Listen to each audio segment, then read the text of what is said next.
Imbitasyon ng Senado dyan sa Blue Ribbon Committee at itong Brave 18 ng mga ex-Marines, abay kansilado na mga kababayan. Grabe, isang magandang araw sa ating mga kababayan, Luzon, Visayas at Mindanao. Lalong-lalo na sa ating mga overseas Filipino workers. Mabuhay po kayo dyan at ingat po kayo lagi. At lalong-lalo na sa ating mga kababayang tagapanood, sa mga nagti-team replay. Maraming salamat. At sa mga nag-like, nag-share, at saka nag-subscribe, i-click nyo na lang po yung notification bell and then click all para updated po kayo sa mga uploaded nating mga videos. O eto na nga mga kababayan, isang nakakagulat po ang pangyayari ngayon na kung saan nagdesisyon po itong Senado diyan sa Blue Ribbon Committee sa pangunguna ni Pia Cayetano, abay binawi itong imbitasyon ng BRC dito sa Brave 18 na talakayin or pag-usapan sa hearing kung ano ba talaga ang nangyayari at sino yung mga involved dyan na nakawan dyan sa flood control scandal. Talagang mga kababayan, ang dami pong nadismaya. Anong nangyari? Bakit biglang binawi? Nalaman na natin na nagkaroon na po ng imbitasyon itong Senado sa majority block na iimbitahin nila itong Brave 18 para mapag-usapan kung ano talaga sa hearing ang nangyayari doon sa iskandalong mali-malitang dinideliver at kung sino-sino ang mga nakatanggap, mga kababayan natin. Grabe, no? Grabe, dito mo makikita, no? Sino ba talaga ang ayaw na pag-usapan ang flood control issue na ito, itong malaking iskandalong pagnanakaw. O eto, basahin natin dito mga kababayan Ito ba sa tingin ko lang, sa tingin ninyo mga bayan, yung nangyari kahapon ni Senator Jingo Estrada, yung pag-aresto sa kanya diyan sa Senado, at ngayon ay nakakulong na, meron kaya itong kinalaman? May connection ba ito sa panggigipit ng mga majority bloc sa administrasyon ngayon? Kasi may natanggap daw na di umano itong grupo ng mayorya mga kabayan na mukhang meron na namang isusunod pang aarestuhin. Villanueva, Escudero, at pati mismo itong si Senator Rodante Marcoleta. Halak ka. Grabe na talaga itong nangyayari ngayon sa administrasyon ni Bongbong Marcos. Bakit ba kasi ayaw na pag-usapan yung flood control? Bakit parang tinik sa inyo itong Blue Ribbon Committee ngayon sa pangunguna ni Pia Cayetano at ni Rodante Marcoleta? Bakit din niyang hayaan at ipakita sa taong bayan kung sino yung nagsasabi ng katotohanan?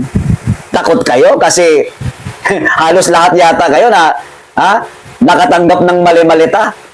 O basahin natin mga kabayan, ito po yung balita. Ang sabi dito, sa abogado ng mga 18 Marines, itong Brave 18 na si Livito Baligod, mga kabayan, ang sabi niya dito, mga kababayan, dito natin makita kung ano ang pinagdadaanan ngayon ng naiiwang institusyon na nagpupumilit maging independent ng ating Senado.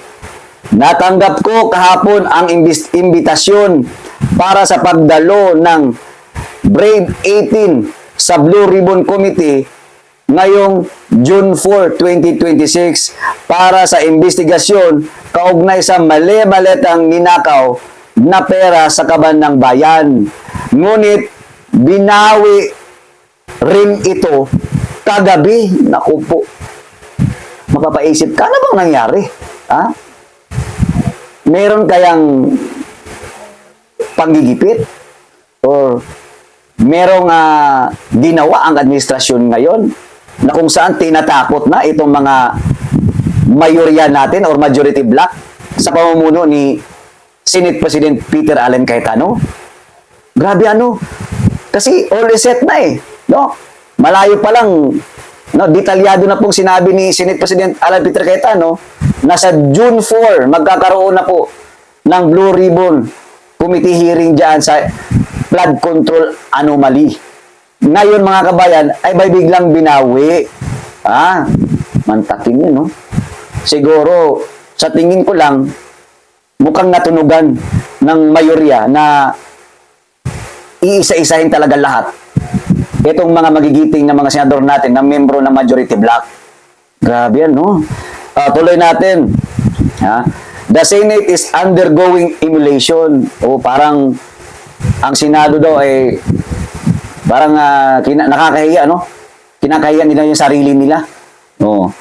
Courtesy of the minority bloc which is enabled by the executive and the House of Representatives. Si Estrada kahapon, si Villanueva, Escudero, at Marcoleta ang isusunod. Ito po ang sinabi na pasabog ni Libito Baligod, mga kabayan, abogado ng Brave 18 ex-Marines, na ito, kumpirmado niya, mukhang nakatunog na. Mukhang mayroong ang nakaambang pang-aaresto na naman dyan, kakasuhan, no? Hindi na makapag-bail para makulong at ma-eliminate itong mayorya ngayon. Gusto kasing bawiin nitong grupo ni minority leader na si Tuta Soto na nasa kanila na naman ang liderato dyan sa Senado. Agawan ba talaga ito ng grupo-grupo? Parang finals ng NBA, ano? New York Knicks at saka Spurs. No? Grabe. Eto. Klaro nang nakakagulat lang kasi yung labanan ba sa Senado ba, no? Hindi na natin malaman, no? Hindi na natin mawari kung ano bang kaguluhang meron kasi kung ang minority ang maging 13, sila na yung mayorya, magulo din.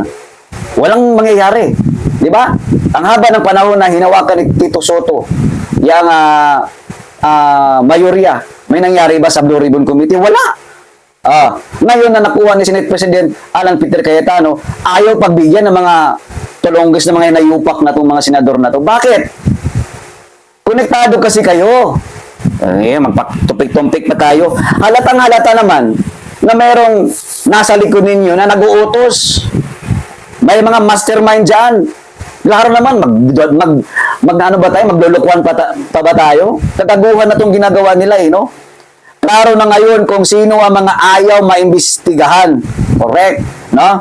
Ang trilyonis na pagnanakaw sa kaban ng bayan, takot sila na sasabihin ni Adrian Bersamin at Amina Pangandaman at ng Brave 18 ex-Marines at iba pa na mabanggit ang kanilang mga pangalan at nakatanggap sila ng mali-malitang napakalaking pera na ninakaw nila sa kaban ng bayan natin. Grabe, no? Sabi pa niya dito, the fall of majority bloc is not only the fall of the Senate but the fall of democratic institutions into the strong hands of Malacanang. Grabe, no? Halata naman talaga eh. Matapos yung kagaluhan kagahapon, matapos kusang sumuko si Jinggoy Estrada at may babala pa nga si Jinggoy na malalaman daw natin sa susunod na kabanata kung sino itong mga nanggigipit sa kanya at nag-aalok sa kanila para patahimikin at bumaliktad. No? Kasi pag hindi ka bumaliktad, ayan yung mangyayari sa'yo. Ikukulong ka ng administrasyon na to at ang tuta dyan, sigurado, yung minorya, yung minority bloc. Kasi sila naman talaga yung nandyan para sa gobyernong bongbong bangag. Kasama ng House of Representatives. Di ba nga, nag-uusap nga dati itong si Tuta Soto at saka si dating House Speaker na si Martin Romualdez. Klarong-klaro na kung sino ang mga pakana nito, kung bakit binawi ni Senator Pia Cayetano ang dati ng imbitasyon para sa Brave 18 na sila ay allowed, sila ay welcome na ibahagi ulit kung ano ba talagang nangyayari doon sa mali-malitang iskandalong perang pagnanakaw ng kaban ng bayan.